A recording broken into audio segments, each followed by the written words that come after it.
네, 우리 인사하십니다. 할렐루야 샬롬 하고 인사하십니다. 할렐루야 샬롬 샬롬 샬롬 샬롬 샬롬. 하나님 사랑합니다. 여러분 주 안에서 사랑합니다. 예, 욥의 답변이죠. 욥의 친구들은 악한 사람들이 세상에서 볼 때 잠시 흥한다 할지라도 얼마 가지 않아서 곧 멸망한다. 있던 자리도 찾아볼 수 없게 된다고 했는데 어느 면으로 맞죠. 그렇지만 욥은 여기에 반론을 펴고 있습니다. 본문 1절에 어찌하여 전능자가 시기를 정하지 아니하셨는고 어찌하여 그를 아는 자들이 그의 날을 보지 못하는고. 욥은 전능자에게 드러나지 않는 것이 아무것도 없음을 받아들이고 있죠. 지난날의 모든 일도 심판을 피할 수가 없고 지금 일도 하나님의 섭리를 벗어날 수가 없고 앞으로의 일도 하나님이 미리 다 아시고 계신다. 하나님 우리의 과거와 현재 그리고 미래를 알고 계시는데 이 세상의 역사를 하나님이 주관하시고 섭리하심으로 악한 세대가 하나님에게서 감출 수는 없는 겁니다.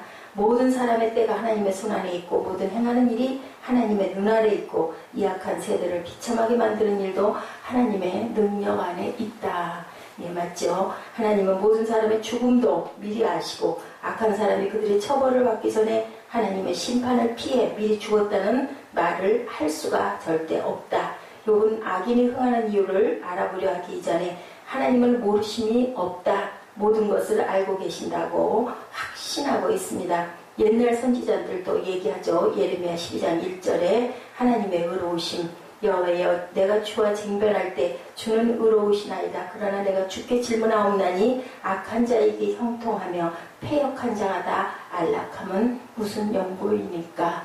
예, 맞아요. 다들 선지자들도 그렇고 우리도 가끔은 기도할 때 그렇고 도대체 악한 자들은 어느 때까지입니까? 라고 우리가 괴로움을 당할 때 그렇게 기도하죠. 주께서는 눈이 정결하심으로 악을 참아 보지 못하시며 패역을 참아 보지 못하시는 것을 어찌하여 게으른 자들을 방관하시며 악인이 자기보다 의로운 사람을 삼키되 잠잠하시나이까. 그죠? 우리의 고백입니다. 시편 73편 1절에 하나님의 선하심에 대하여 하나님이 참으로 이스라엘 중 마음이 정결한 자에게 선을 행하시나 나는 거의 실족할 뻔하였고 내 걸음이 미끄러질 뻔하였으니 이는 내가 악인의 형통함을 보고 오만한 자를 질시하였음이로다. 예, 이렇게 시편 기자가 고백합니다.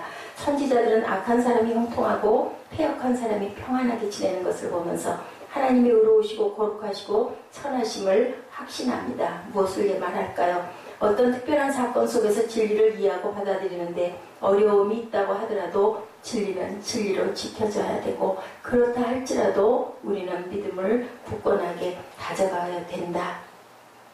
이 세상에 배워지는 일들은 하나도 하나님 뜻 아래 있지 않은 것은 아무것도 없다. 예, 그런데 욥이 원망하는 것, 하나님께서 나타나셔서 그의 편에 서서 내 호소를 좀 들어주시면 좋을 텐데 어찌하여 볼 수가 없습니까? 이죠. 욥기 29장 8절입니다. 나를 보고 소년들은 숨고 노인들은 일어나 서서 방백들의 말을 참고 손으로 입을 가리우며 귀인들은 소리를 그만이 그 혀가 입천장에 붙었느니라. 이처럼 비참한 자리에 있어도 하나님이 모른 척 하시는 것 같으니 이거 너무하십니다. 하나님께. 예, 아버지 너무하십니다. 공공연하고 대담하게 죄를 범하는 자들을 심판하실 날이 올 것인데 여기서 그의 날, 하나님의 날, 그의 날은 아무도 누구도 그 날을 우리가 대신할 수가 없다. 시편 37편 13절 주께서 저를 웃으시리니 그날의 이름을 보심이로다. 악인이 아무리 요란스럽게 그런다 해도 하나님은 빙긋이 웃는다. 그의 날, 심판의 날이 분명히 올 것이기 때문에 예, 그렇게 오래 하나님의 시간이 우리의 시간과 다르기 때문이죠. 우리는 그런 얘기하죠. 일각이 여삼초 같은데 그런데 하나님의 날은 너무너무 천천히 눈 깜빡할 사이이기 때문에 우리는 너무너무 천천히 하나님은 순간이 천년이라고 하지 않습니까? 오늘 주신 말씀 욥은 두 종류의 의롭지 못한 사람들에 대해서 말하고 있습니다. 그들이 죄를 범하지만 그런 죄악 속에서도 여전히 흥하는 것은 온 세상이 다 알고 있다. 첫째는 법과 권세를 잡고 악을 행하는 사람들. 전도서 3장 16절 해 아래 또 보건대 재판하는 곳에 악이 있다. 맞습니다. 이 세상에는 가장 공정해야 할 재판소에서도 악이 자행되는 경우가 비일비재하다. 그렇죠? 재수가 없어서 우리가 여기 들어와 있을 뿐이지 예, 악한 자들은 바깥에 더 많어. 그런 얘기들이 또 그 사람들이 하는 얘기입니다.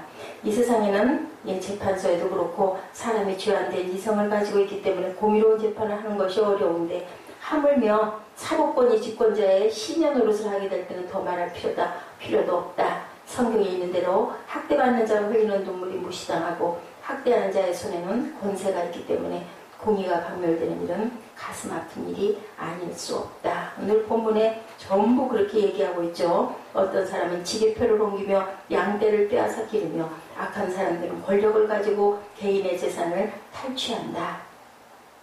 이세벨이 나봇의 포도원을 그렇게 빼앗았죠. 조상적부터 물려받은 포도원 예, 바꿀 수 없다, 드릴 수 없다라고 했더니 그냥 와서 무조건 빼앗고 그리고 그걸 죽이기까지 했습니다. 공산 독재자 때 그렇게 개인의 재산을 국유화하죠. 예, 권력과 금력이 결탁을 해서 억울하게 국민의 재산을 탈취하는 일들은 비일비재합니다. 모세율법에 의해 금지된 그러한 계명 신명기 19장 14절 내 하나님 야훼께서 내게 주어 얻게 하시는 땅 곧 내 기업된 소유의 땅에서 선인의 정한 내 이웃의 경계표를 이동하지 말지니라. 하나님이 분명히 말씀하셨죠. 27장 17절에도 신명기 그 이웃의 지게표를 옮기는 자는 저주를 받을 것이라 할 것이요 모든 백성은 아멘 할지니라. 놀라운 것은 이렇게 악을 행하면서도 공유와 법을 핑계삼아 개인의 소유를 탈취한다라는 것. 나단 선지자 다윗 왕에게 비유를 들어 얘기하죠. 가난한 옛 사람의 한 마리밖에 없는 양을 빼앗은 부자와 같다. 누가 그랬느냐고 예, 다윗이 그러니까 바로 당신입니다 하고 나단 선지자는 얘기합니다. 아마 다윗이 조금 더 악한 사람 같았으면 아마 그 자리에서 이 자를 처형해라 라고 할 수도 있었는데 예, 깨달죠. 바로 무릎 꿇고 예, 울면서 하나님께 예, 회개를 합니다. 그렇기 때문에 다윗은 내 마음에 합한 자다. 인간의 본성 안에는 악이 있는데 그래도 너 깨달아라 하고 얘기하는 쓴소리를 그 권력 안에서도 받습니다.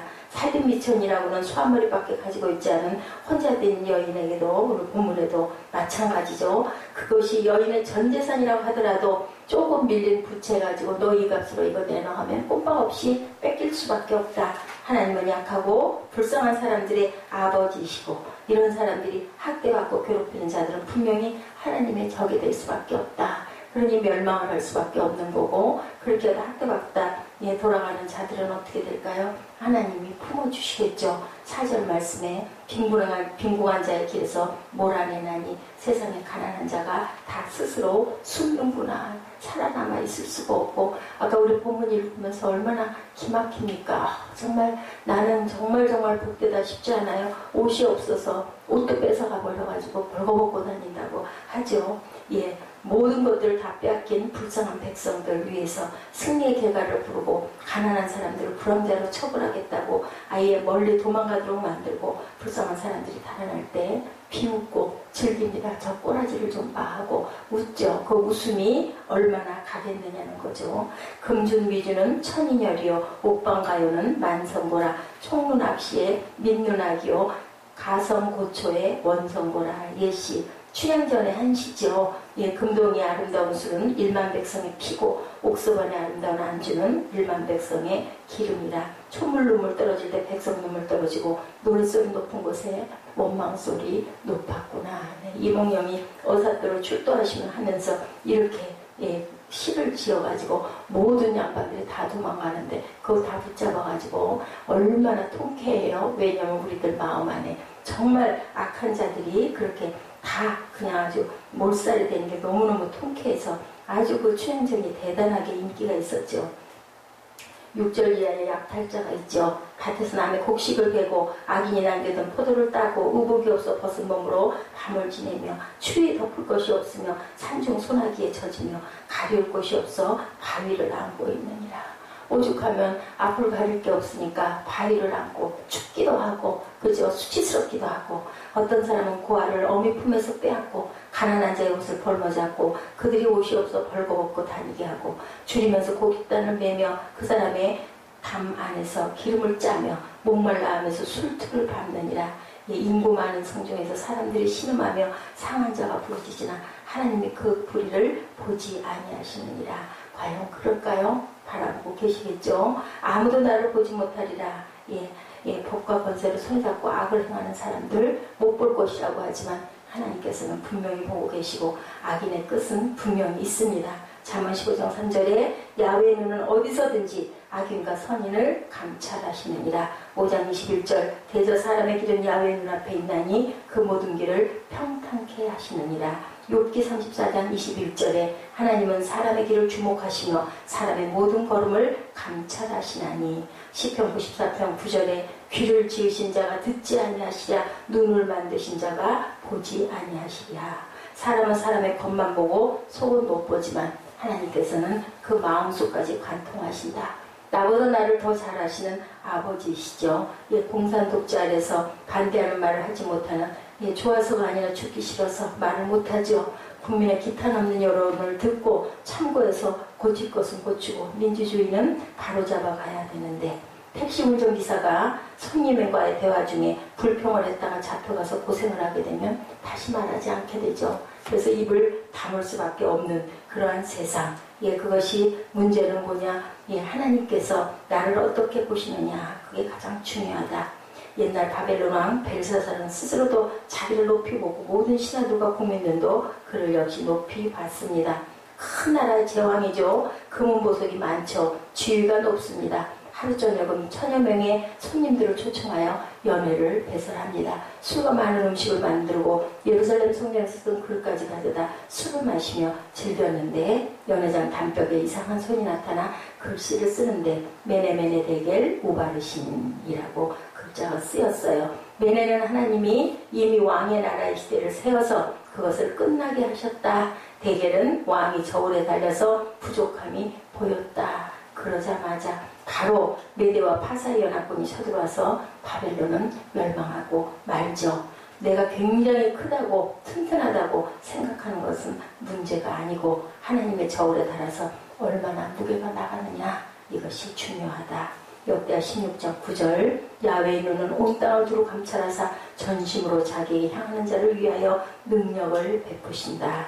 하나님은 영이시기 때문에 어디나 계시고 하나님께서는 높은데 깊은데 먼 곳 가까운 곳 따로 없고, 그저 위에서 이렇게 내려다보면, 우리들 비행기 높이 올라가가지고 아래 내려다보면 높은 빌딩이나 낮은 조그마한 집이나 다 똑같이 보인다. 하나님께서는 위에서 확 하고 바라보시고 당신의 뜻이 있는 그 개개인들을 때에 따라서 지목하시고 나머지는 그냥 호흡 하고 그냥 놔두는 거죠.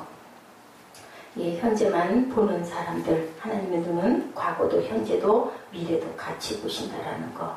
이 하나님의 눈은 인간 생활의 모든 방면을 살피시고 사적인 생활, 공적인 생활, 사회생활, 문화생활, 직장생활, 정치생활, 인간의 모든 활동 상황을 살피신다라는 것.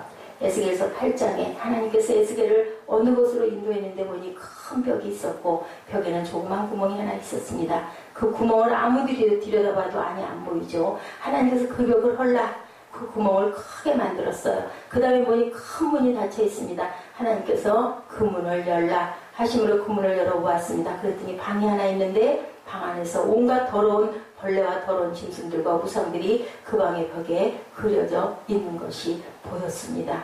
그런데 이스라엘 장로 70명이 우상에게 분향을 하고 있는 모습이 보이는 거예요. 나를 섬기노라 하지만 실상 자기 마음속 깊은 곳에 더러운 것들이 많고 실상은 우상을 섬기고 하나님의 말씀입니다. 너는 지금 이스라엘 백성들이 하는 일을 아느냐. 이 사람들이 바로 입술로는 나를 섬긴다고 하면서 마음속 깊은 곳에 더러운 것들이 있고 우상을 섬기고 이 사람들은 내가 이것을 보지 못하는 줄 알지만 그러나 나는 이 모든 것을 보고 있노라. 나는 벽을 헐어야 되고 문을 헐어야 되고 그래서 열어야 보이는 그것을 영이신 하나님께서는 다 알고 보고 있는데 에스겔에게 증거하시느라고 담을 헐어라 문을 열어라 벽을 헐어라 라고 말씀하신 거죠. 하나님은 보신다는 겁니다. 하나님 앞에는 비밀이라는 것이 절대로 있을 수 없다. 시편 139편 시편 기자가 말합니다. 내가 주의 신을 떠나 어디로 가며 주의 앞에서 어디로 피하리까. 내가 하늘에 올라갈지라도 거기 계시고 음부에 내 자리를 펼지라도 거기 계시나이다.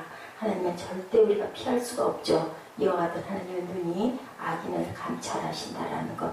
이것은 성경 역사만이 아니고 세계 역사도 하나님은 이런 눈으로 보고 계시고, 무솔리나 히틀러나 그 모든 사람들, 악한 자들 다들 멸망하죠. 나라도 멸망하죠. 바사제국도 멸망했습니다. 이렇게 다윗과 밧세바가 은밀한 방에서 죄를 지었을 때도 알고 계시죠. 시편 51편 내가 주의 목전에서 악을 행하였나이다. 다윗이 고백합니다. 우리가 신앙생활하는 데서 가장 중요한 것, 하나님 앞에서 우리 마음을 깨끗이 해야 된다라는 것. 우리의 외로운 사정도 알고 계시고, 배고픈 사정도 아시고, 억울한 사정도 보시고, 눈물도 보시고, 소원을 보고 계신다는 것. 우리는 절대로 낙심할 필요가 없습니다. 내가 이렇게 곤란 중에 있습니다. 내가 이렇게 환난 중에 있습니다.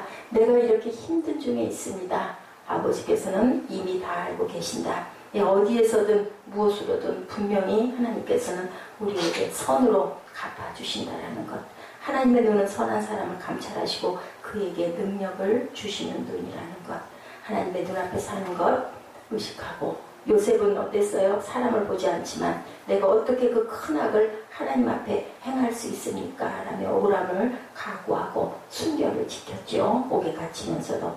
악이 번창한다고 해서 거기에 동참하지 말고 하나님이 분명히 갚아주신다라는 것. 소돔과 고모라 사람들 불로 멸했던 것처럼 악인들은 멸망밖에 남는 것이 없다라는 것을 다시 기억하는 오늘 하루 되시기를 주님의 이름으로 축복합니다. 기도하십니다.